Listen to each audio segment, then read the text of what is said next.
og kiggede surt. Var det dig, der spiste den sidste kurt?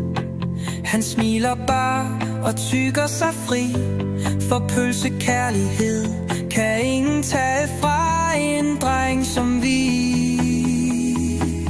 Hvor er pølsen, jeg har ventet på i dag? Den sidste i pakken var mit kæmpe mag.